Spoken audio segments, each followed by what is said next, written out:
Hola, el día de hoy vamos a hablar sobre un poco de bacteriología, pero sobre todo vamos a hablar de lo que son las bacterias, el tipo de célula que tiene, cómo están conformadas, sus organelos, bueno, que no tienen organelos, pero sus partes, vaya, como tal este tipo de células que pues bueno, son las bacterias. Entonces vamos a dar una introducción a lo que es la bacteriología. Vamos a tener dos tipos de células fundamentales en lo que somos los seres vivos, lo que son los seres con células eucariotas y los seres con células procariotas. Nosotros, como humanos, somos seres con células eucariotas. Sin embargo, las bacterias son seres con células procariotas. Procariotas bacterias, eucariotas humanos.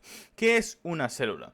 Una célula es la unidad más pequeña y más básica que puede vivir por sí sola y fundamental para la vida. Es como si fueran pequeños peldaños que se van agrupando para conformar grandes estructuras, que en este caso pues serían órganos, sistemas, etcétera, etcétera. Vamos a tener ciertas diferencias que se logran resaltar entre ambos tipos de células, tanto las procariotas como los eucariotas. Por ejemplo, el núcleo evolucionado. En nuestra célula como tal, que son las eucariotas, vamos a tener una membrana nuclear y un nucleolo. Sin embargo, las bacterias no tienen esto. O los orgánulos, que en nuestras células están diferenciados, pero en las bacterias no se encuentran indiferenciados. Se encuentran indiferenciados, pero no se encuentran diferenciados. Podemos ver cómo se encuentra todo el ADN aquí, todos los orgánulos aquí regados por todas partes. Y como aquí mismo igual menciona el ADN circular de las bacterias, mientras que nuestro ADN es lineal. Otras características que vamos a ver son pues los cromosomas, que generalmente en las células procariotas van a ser únicos, o sea, circular, simplemente ese. En cambio, nosotros como seres humanos o como seres de células eucariotas tenemos múltiples cromosomas. También lo del núcleo, que no tiene una envoltura en las bacterias, pero en nuestro caso sí hay una envoltura como tal, que es la unidad membrana que tiene núcleos presentes igual. Los orgánulos unidos que van a estar ausentes en las bacterias que les mencioné, la pared celular igual que generalmente va a estar presente peptidoglucano, que eso va a estar en las bacterias, sin embargo en los humanos va a estar presente en células vegetales sin peptidoglucano. Lo que viene siendo la membrana celular también en su mayoría carece de esteroles en lo que es en las bacterias, y en los humanos los esteroles e hidratos de carbono se encuentran presentes, de hecho son muy fundamentales. Y los ribosomas, que estos son encargados como tal de traducir las proteínas y todo esto, va a hacer una cierta diferencia en las subunidades. Lo que son en las células bacterianas procariotas van a ser de 70 subunidades y en lo que es en los humanos va a ser hasta de un 80. Tenemos el tamaño promedio de una célula procariota que va a ser de 0, 1 a 5 nanómetros, micrómetros, perdón, son micrómetros de diámetro. Y en cambio en los humanos va a ser de 10 a 100 micrómetros de diámetro. Tenemos las características como tal que ya les mencioné, pero ahora vamos a hablar generalmente de la célula bacteriana, por si no quedó claro. Vamos a tener un núcleo no evolucionado, generalmente van a ser pequeñas, no tienen orgánulos y carecen de núcleo y mitocondrias.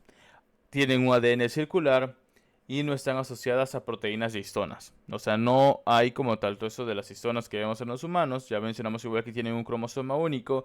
También la pared celular va a estar presente en la mayoría, compuesta principalmente por peptidoglucano, que eso es muy importante en las bacterias. Los ribosomas van a ser de 70 subunidades, que esto es muy importante en lo que son los antibióticos, que hay ciertos antibióticos que se encargan de ir a atacar esos ribosomas para no producir proteínas y que la bacteria pues no pueda seguir sobreviviendo. No tienen citoesqueleto complejo como en las células humanas. Y bueno, vamos a encontrar también que ciertas bacterias o bueno, ciertas agrupaciones de este tipo de célula se van a deber a unos ciertos nombres que le vamos a ir dando. Por ejemplo, tenemos cocos. Como son cocos, pues va a ser una bolita, ¿no? Diplococos cuando son dos, tetradas cuando son cuatro, sarcinas cuando son dos tetradas, o sea, 8 sería en total. Streptococcus, que esto sí nos suena un poquito más familiar, que estos son en cadenas, son bacterias que van a estar en cadenas con sus células. Y los Staphylococcus, que van a estar en racimo, que también nos suena muy familiar, ¿eh? Tenemos los bacilos, que igual son familiar, diplobacilos, que van a ser de 2 y streptobacilos. Ahora, ya aquí teniendo estos nombres y estas figuritas, ya entiendes un poco cómo se da la nomenclatura de los nombres de estas bacterias. La estructura de la bacteria. Vamos a tener tanto ADN, cápsula, pared celular, que podemos ver aquí la cápsula que va a cubrir todo como tal. Vamos a tener los ribosomas que van a estar regados en todo el citoplasma bacteriano. Tenemos el nucleoide, tenemos el citoplasma bacteriano, el flagelo, que es igual va a tener una nomenclatura más adelante, que algunas bacterias la usan para moverse, como lo es el Helicobacter pylori, que pues mueven su flagelito y se mueven hacia atrás. Tenemos el pelo como tal aquí, nucleoide, citoplasma, mesosoma, plásmido y ribosoma. También los filis, que aquí pues algunas bacterias lo usan para transmitir esta información. tanto como pues hay bilisexuales también que pues se transmiten información para que vayan generando una resistencia contra ciertas adversidades que se va encontrando la bacteria en su camino. Vamos a empezar a hablar sobre la cápsula. La cápsula se encuentra compuesta por polisacáridos. Estos polisacáridos van a dar una estructura mucoide que recubre la pared celular. Tenemos ciertas funciones de esta cápsula, va a estar tanto la estructural como la química como su función. En cambio, en la estructural vamos a tener que van a haber tanto macrocápsulas como microcápsulas. La macrocápsula va a ser de mayor espesor y de mayor tamaño. La microcápsula va a ser mucilaginosa y poco legible, que recubre la superficie de la pared, como ya el finalito de toda la cápsula. Aquí lo podemos ver. Esto de rojo sería la cápsula. Supongamos que la línea negra sería lo que es la microcápsula, y la macrocápsula sería todo esto de rojo, que pues está grueso y es como que le va a dar más consistencia. En la química, ¿cómo se encuentran los polisacáridos conformados? Pues bueno, tienen glucosa y glucosamida. Por eso la glucosa es muy importante para las bacterias, así como para nosotros, igual los seres vivos, como seres humanos, también sí es importante la glucosa, pero en medida. Tenemos polipéptidos y ácido glutámico, que va a estar conformado a estos, que van a estar conformando estos polipéptidos. En la función, ¿qué función tiene la cápsula? Bueno, tiene función tanto de adhesión como de glucocálix, como de protección. Ese glucocálix es como si fuera una identificación para las bacterias. Cuando llegan a ciertos lugares es como que pues presenta su identificación, que en este caso sería el glucocálix que se encuentra en su cápsula, y van a decir, no, pues es bacteria de tal tipo, de tal región, de tal, ajá, ¿me entienden? Entonces, así sería como tal lo que sería la función del glucocálix. Y la protección, pues bueno, que se proteja para cambios de osmolaridad de ciertos ambientes en que se encuentra la bacteria. Aquí podemos ver una imagen más gráfica de cómo se encuentra conformada la cápsula. Aquí tenemos las glicoproteínas, también tenemos las proteínas plasmáticas, que pues bueno, estos son los puntitos amarillos, pero todo esto que está aquí es el glucocálix. Entonces todo esto es lo que llega a adherirse a ciertas otros sitios, y pues bueno, esto da la información como tal de la bacteria. Estas son las células endoteliales, y aquí podemos ver los glucosadoglicanos y los proteoglicanos. Pared bacteriana. La pared bacteriana va a ser un estrato rígido que confiere la forma de las bacterias. Ese se va a encargar como tal de darle su formita y pues de darle protección también.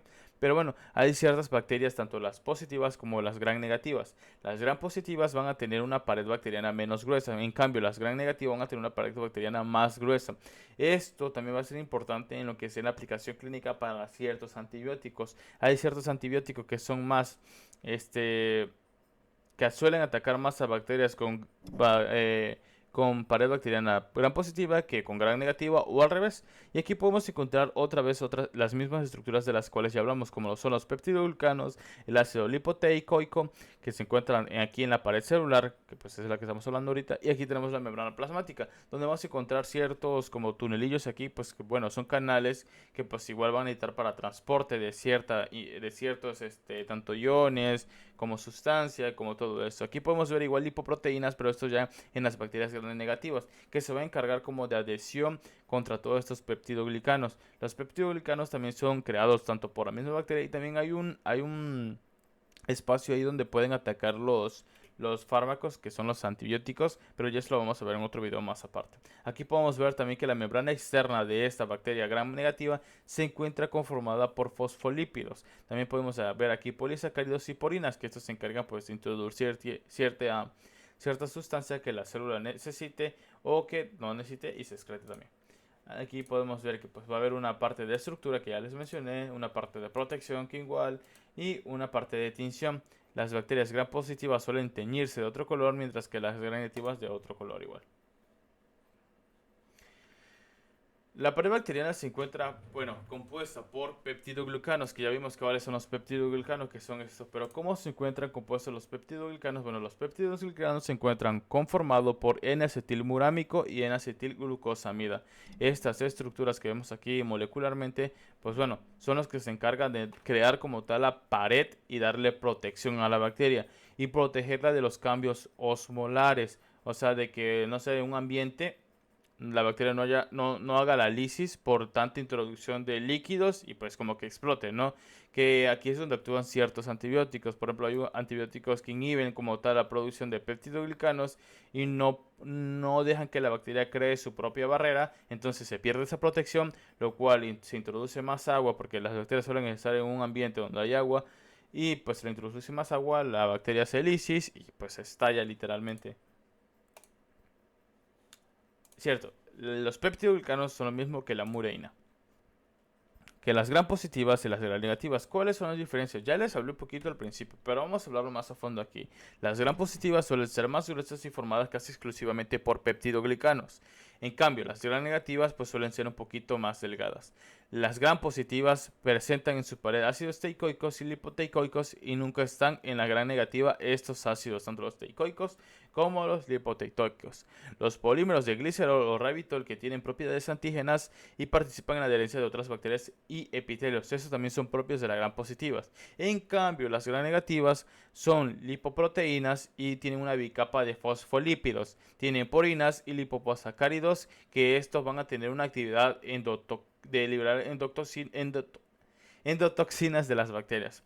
También se puede ser denominado lo que puede dominarse a estas endotoxinas con el nombre de lípido A. La membrana plasmática.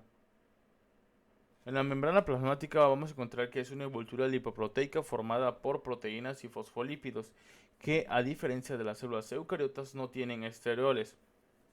Ya les mencioné al principio eso. Esta membrana suele ser una película muy delgada formada por dos capas de lipoproteínas.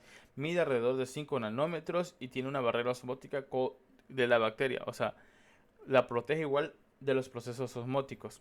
Va a ayudarla a lo que es a los procesos metabólicos, tiene transporte de electrones, fosforilación oxidativa y procesos enzimáticos. Ahí se va a encontrar la mayoría de las enzimas importantes para la bacteria, como son los citocromos, las catalasas, las peroxidasas, y también ayudan al transporte de los nutrimentos.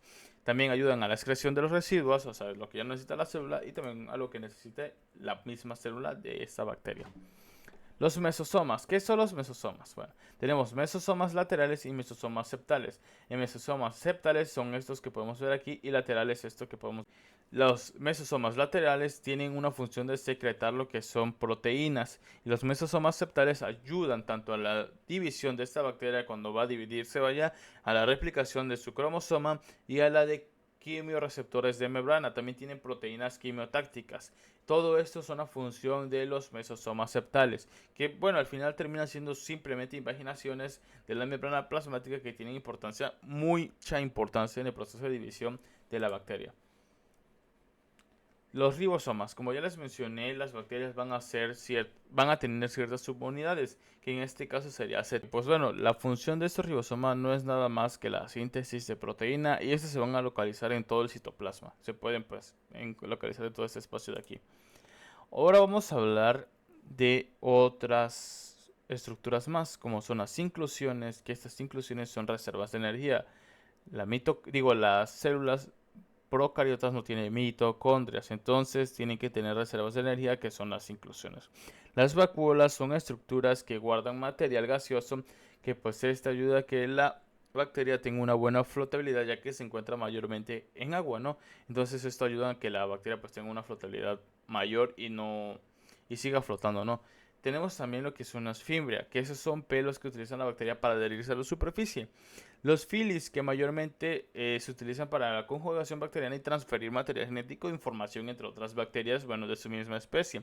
Tenemos las esporas, que a veces pues ayudan como tal a los cambios que sufre la bacteria al encontrarse en condiciones inhóspitas, o sea, como para adaptarse. Tenemos los flagelos. Vamos a hablar de los tipos de flagelos. Tenemos bacterias que van a estar átricas, o sea que no tienen ningún flagelo. Tenemos bacterias que son monótricas, que tienen solo un flagelo. Anfítricas, que tienen flagelos en ambos polos. Y tenemos bacterias lofróticas, que van a tener muchos flagelos en un solo polo. Y tenemos perítricas, que estas van a tener flagelos en diferentes tipos de polos, pero en mucha cantidad. O sea, tenemos aquí tanto el polo acá y pues salen de distintos lugares. Estos van a medir hasta 20 micrómetros de longitud y tienen un espesor de 5 a 10 nanómetros. Y van a tener una proteína, bueno, van a estar conformados por la proteína flagelina. El ADN y nucleoide. Ya hablamos que pues como tal, la célula procariota no tiene una cápsula, pues bueno, una membrana que cubra su ADN, por lo tanto todo regado y es circular. Y bueno, va a ser un DNA de doble cadena, forma circular y sin extremos. O sea, ahí está todo regado nada más y pues esto va a contener lo que es el código genético de la bacteria. Ahora vamos a tener los plásmidos. Los plásmidos son moléculas de ADN circular. Aquí podemos ver cómo se encuentra el DNA bacteriano, todo aquí, no tiene extremos, está circular. Y acá están los plásmidos, que son pequeños círculos que pues bueno, tienen información genética también de la bacteria. Pero ¿eso para qué nos sirve? Bueno, tiene características metabólicas de la bacteria, expresan ciertos genes y ayudan a autorreplicarse. Y aquí eso está la información de resistencia a los antibióticos y esto lo pueden transferir a otras bacterias, porque también esa es su función como tal de estos plásmidos, la transferencia bacteriana. Bueno, eso sería todo por el video del día de hoy. Espero les haya gustado.